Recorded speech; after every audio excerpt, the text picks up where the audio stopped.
La grâce et la paix, mes bien-aimés dans le Seigneur, par Jésus de Nazareth, le ressuscité du troisième jour. Voilà, mes amis, je voulais faire cette vidéo avec vous parce que je trouve qu'elle est véritablement impérative. Je ne pouvais pas ne pas vous faire cette vidéo.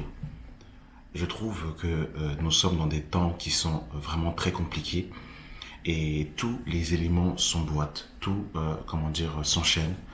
Ça va vraiment crescendo et nous voyons véritablement le diable en train de se déchaîner et ses agents en train d'accomplir les desseins de leur maître pour justement que l'homme impie puisse se présenter afin de pouvoir justement établir sa domination mondiale sur la terre. J'aimerais dans cette vidéo vous parler de la loi bioéthique qui est passée tout récemment. Elle est passée tout récemment le 1er août 2020. Mes chers collègues, allez, c'est un moment important. Le scrutin est ouvert. Le scrutin est clos.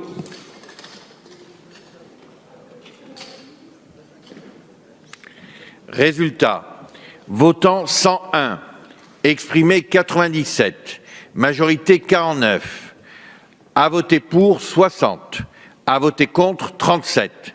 Le texte de loi est adopté. Donc, comme vous avez pu le voir dans cette vidéo, le 1er août 2020, au second tour, la loi bioéthique a été votée.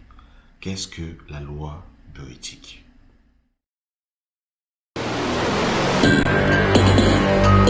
Le 21 janvier, le projet de loi bioéthique arrive en discussion au Sénat.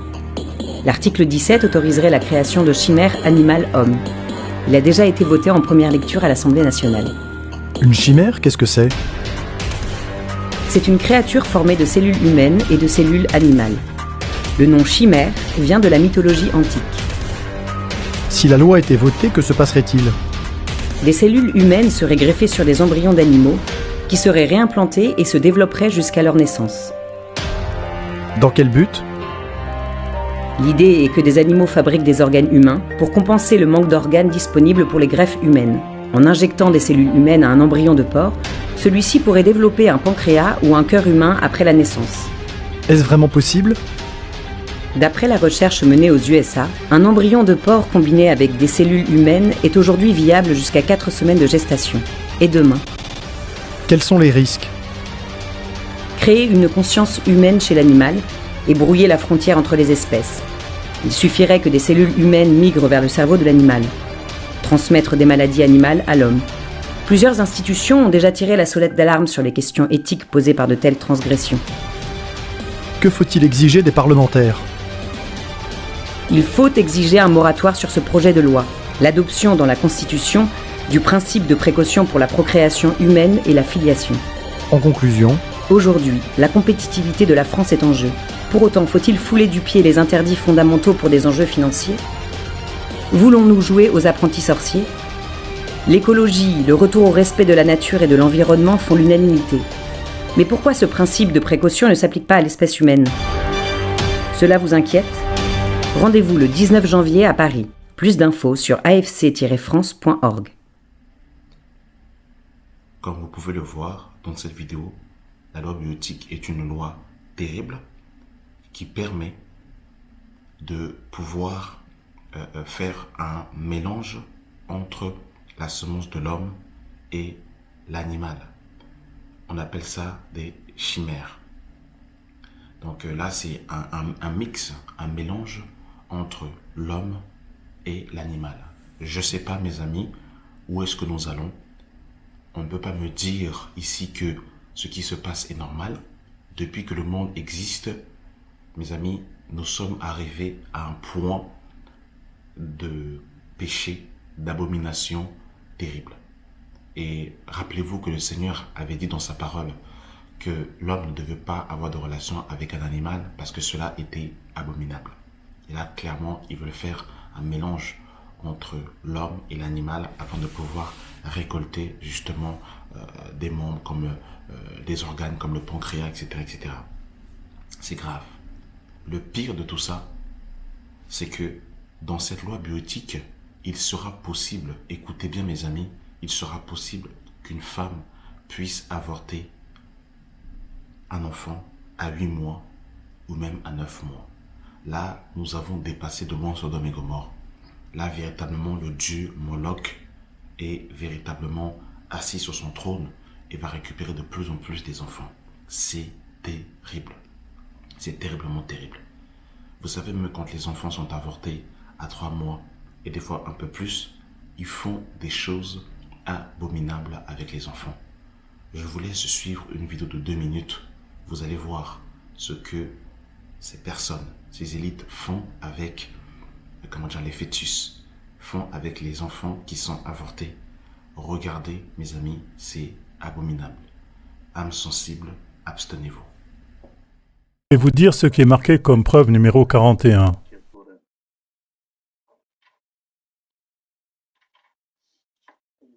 Connaissez-vous cet article, Dr. Plotkin?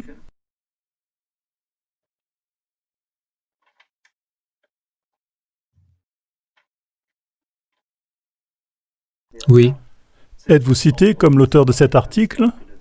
oui, Cette étude a été menée à l'Institut Vista, n'est-ce pas? oui, Vous étiez à l'Institut Vista, n'est-ce pas? oui. Combien de fœtus ont été utilisés dans l'étude décrite dans l'article? Un grand nombre. Cette étude parle de 74 fœtus, n'est-ce pas? Je ne me souviens pas combien exactement. Passez à la page 12 de l'étude.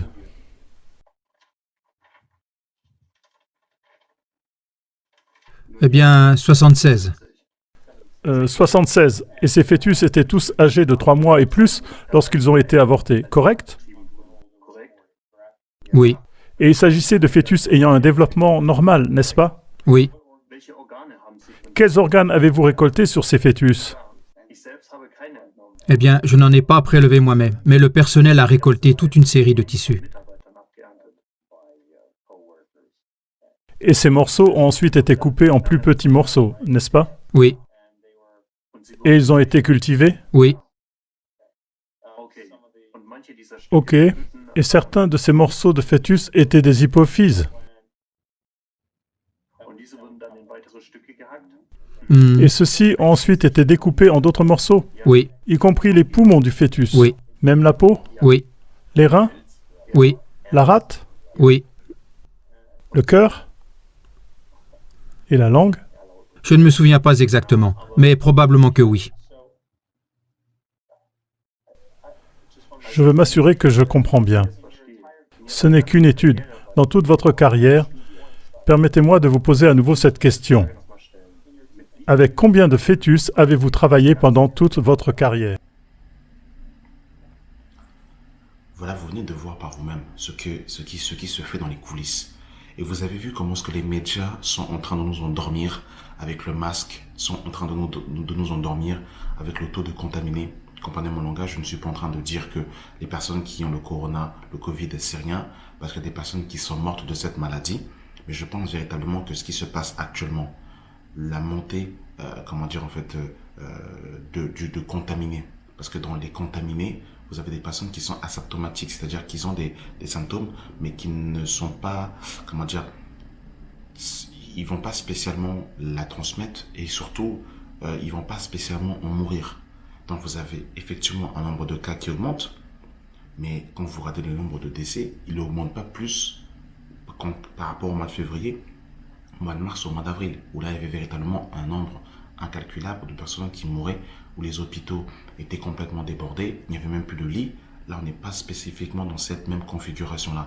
Donc effectivement on nous parle d'avoir le masque à l'extérieur, sur le lieu de travail, etc., etc. Mais dans les coulisses, il se passe des choses terribles. On nous fait voter des lois bizarres et très peu de personnes le savent. Vous vous rendez compte comment c'est terrible? Et bizarrement, là, je ne vois pas de chrétiens en train justement, de dénoncer ces choses. Et bizarrement, vous avez vu l'effet BLM, Black Lives Matter, qu'il y a eu. Et bien vous avez vu comment ils ont réussi à pouvoir toucher le maximum de personnes au point où même certains chrétiens ont été dans la chair. parce qu'ils n'ont pas reçu contrôler leurs émotions, parce que les médias ont su manipuler leurs âmes. Et là, bizarrement, ce genre d'informations, ils le passent aux informations, mais très subtilement, très sournoisement. Et là, bizarrement, eh bien, on n'y voit que du feu, parce qu'on nous parle constamment de porter le masque, le masque, le masque, le masque et encore le masque. Mais regardez derrière ce qu'ils sont en train de vous faire, qu'ils sont en train de nous faire. Ils nous masquent la vue pour que nous ne puissions pas voir les choses qui se passent. Voilà ce qui se passe dans la réalité.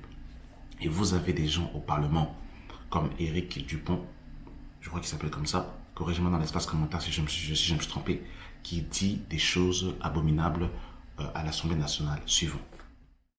Dit tout à l'heure, et on m'a reproché cette liberté de ton. J'accepte l'augure qu'elle n'était pas adéquate. L'ancien code civil, c'est papa-maman.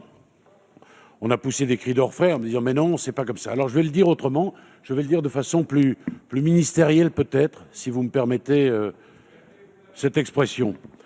La famille du code napoléonien, ça n'est plus la famille d'aujourd'hui et personne ici n'a le monopole de la famille. Vous avez vu comment c'est grave, des papas à la barbe blanche qui disent des choses aussi abominables. Donc là, littéralement, pour vous dire les choses clairement, ils sont en train de nous faire comprendre que le plan de la famille, hommes et femmes, c'est résolu. Ça n'existe plus, c'était avant. Maintenant, le plan qui va être dressé, qu'on va nous présenter, ça va soit être homme avec homme, soit femme avec femme, et voilà, comme normal. Il y a encore un autre monsieur qui va passer, je crois sur un plateau de journal, je crois que c'est France 2, il va dire des abominations, des aberrations. Écoutons ce monsieur, c'est juste abominable et scandaleux. Il nous reste peu de temps. Jamais ces enfants ne se plaignent de cette situation-là. Ce qui compte pour un enfant, c'est d'être choyé, d'être aimé, d'être l'objet d'attention. Et il ne s'occupe pas du tout de savoir si c'est avec un père et une mère, un père ou une mère, etc. Cet enfant-là, d'ailleurs, à la différence de nous, il ne croit pas qu'il y a un schéma univoque. Lui a comme schéma normal ce qu'il a en venant au monde. Quand il vient au monde à côté d'une femme ou à côté d'un homme, il trouve que c'est ça la famille normale. Puis après, il va à l'école maternelle et il voit que ses petits camarades, eux, tiens, il y en a qui ont deux mères, mais d'autres qui ont une mère et un père. Ah bon, tiens, il y a de la diversité. Comme il y a de la diversité chez les humains, et il trouve que c'est bien ainsi. Mais je n'ai jamais entendu de tous ceux qu'on a auditionnés un enfant qui se plaigne, par exemple, d'avoir deux mères et pas de père. Au contraire, ils nous disent « mais vous n'allez pas m'enlever une mère pour me mettre un père, c'est inadmissible, moi j'aime mes deux mamans ». Vous vous rendez compte comment c'est terrible? Est-ce que vous vous rendez compte? Voilà, mes amis, vers quoi le monde converge. Voilà vers où nous nous dirigeons. Vous vous rendez compte comment c'est grave, mes amis? Est-ce que vous vous rendez compte comment c'est grave? C'est terrible. C'est terriblement terrible. Il y a quand même, eh bien, des personnes, qui voient la supercherie. Et il y a même certains païens, parce qu'on veut nous faire croire que tout le monde accepte le fait qu'on supprime hommes et femmes. Mais il y a quand même des inconvertis qui vont manifester et qui protestent contre ces lois impies, parce qu'eux-mêmes qui n'ont pas la loi de Dieu, et au-dedans d'eux, ils savent que c'est pas ce que Dieu a voulu au commencement. Donc il y a quelques manifestations, qu'il y a eu, que vous pouvez voir par exemple dans cette vidéo.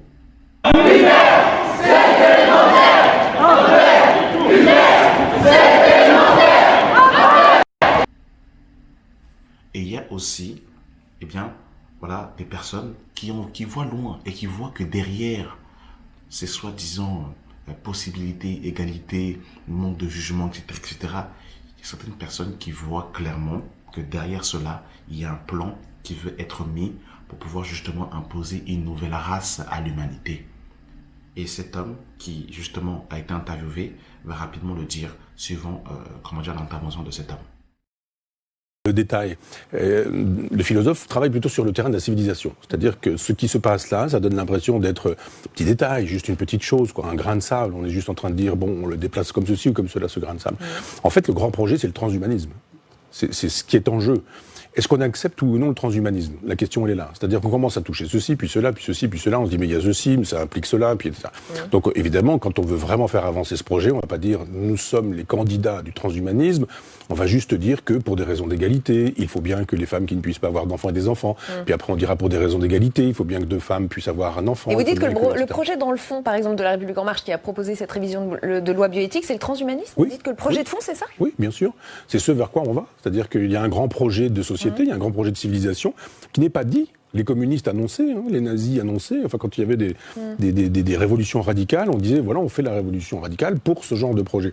Le projet de l'Europe de Maastricht, c'est effectivement de faire une espèce de grand marché unique planétaire. Il s'agit de poser la question du gouvernement planétaire. D'ailleurs, Jacques Attali l'avait fait, il avait fait un livre sur ce sujet-là. Mais on vous dit, vous allez vouloir l'Europe, bien sûr. La nation, c'est la guerre, vous voulez pas la guerre. Puis au fur et à mesure, comme ça, on vous dit bien sûr que vous voulez l'Europe. Alors que la vraie question, c'est voulez-vous le gouvernement planétaire? Personne ne le dit jamais. Les vraies questions ici, c'est voulez-vous effectivement que le transhumanisme fasse la loi, c'est-à-dire, et c'est la même chose, que tout soit susceptible d'être vendu, acheté. C'est juste ça le problème, parce que les gamètes ceci, les gamètes cela, oui, mais ça va pas être gratuit tout ça. Qui va y avoir droit, qui ne va pas y avoir droit, qui va donner... ne doit pas... Voilà mes amis, est-ce que vous vous rendez compte comment c'est terrible? Et voilà où le monde va. Alors pourquoi est-ce que je fais toutes ces vidéos où je vous montre justement ce qui se passe dans le monde?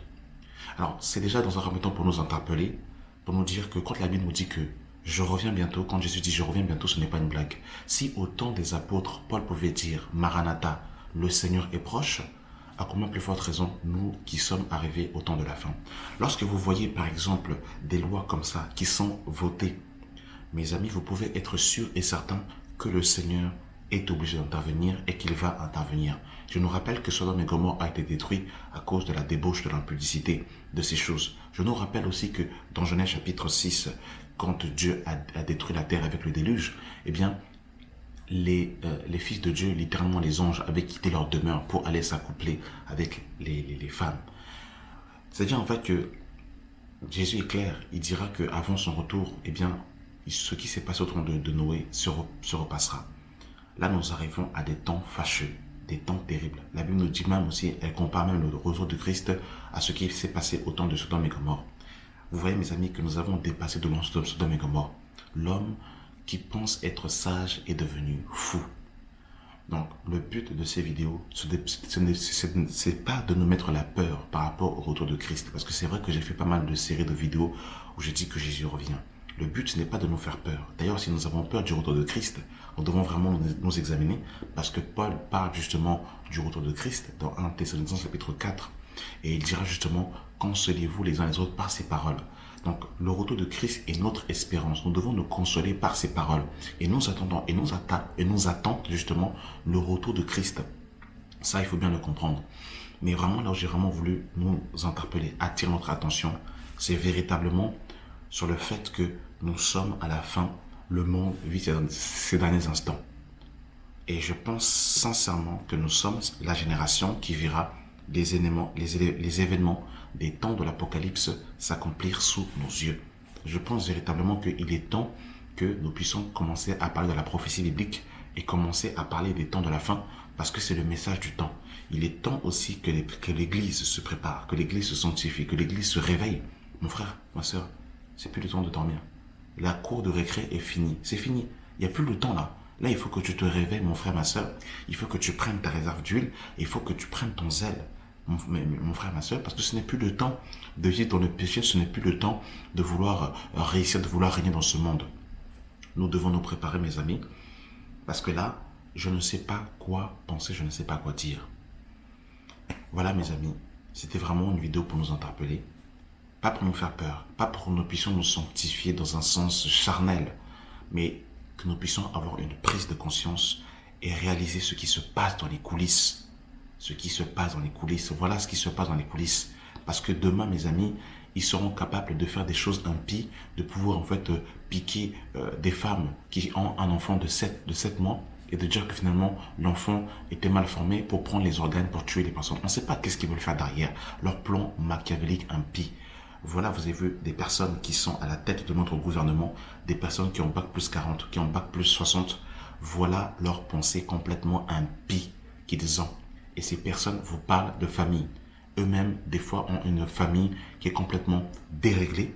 Et ce sont ces personnes qui nous dictent comment nous devons marcher, comment la famille doit fonctionner. C'est pour ça que je nous interpelle encore à la famille. Mes frères et sœurs, nous qui sommes parents, ce n'est plus le temps de laisser nos enfants à la distraction. Ce n'est plus le temps de laisser nos enfants matin, midi, soir devant les tablettes, devant la télévision. Il faut que nous puissions avoir une vie de prière. Il faut que nous puissions, ramener à la maison le cadre biblique, l'ordre biblique. Parce que dehors, mes amis, je vous dis la vérité, l'éducation nationale en veut à nos enfants. Ils veulent paganiser nos enfants. Ils veulent, ils veulent en fait formater nos enfants pour que vos enfants qui sont hommes deviennent femmes et pour que vos enfants qui soient femmes deviennent hommes. Voilà ce qui se passe, voilà la réalité. Nous, en tant que parents, nous devons véritablement installer une vie de prière. Donc, j'encourage vraiment les familles qui ont la possibilité de se rassembler dans des assemblées où il y a la vérité, véritablement d'y aller, parce que je vous assure que nos enfants naissent dans une génération catastrophique, cataclysmique, et si la vie de prière n'est pas, si on ne leur présente pas l'agneau de Dieu, je ne donne pas cher pour, malheureusement, l'incrédulité de nos enfants. Quand ils vont arriver à l'adolescence, ils ne voudront pas de Jésus et ils voudront imiter les gens de ce monde. Donc j'ai vraiment voulu nous interpeller, mes bien-aimés dans le Seigneur. Voilà, merci d'avoir pris le temps d'avoir écouté cette vidéo et vraiment que le Seigneur nous aide. Jésus revient, soyons prêts. Que la grâce et la paix soient avec vous au nom de Jésus. Amen. National suivant.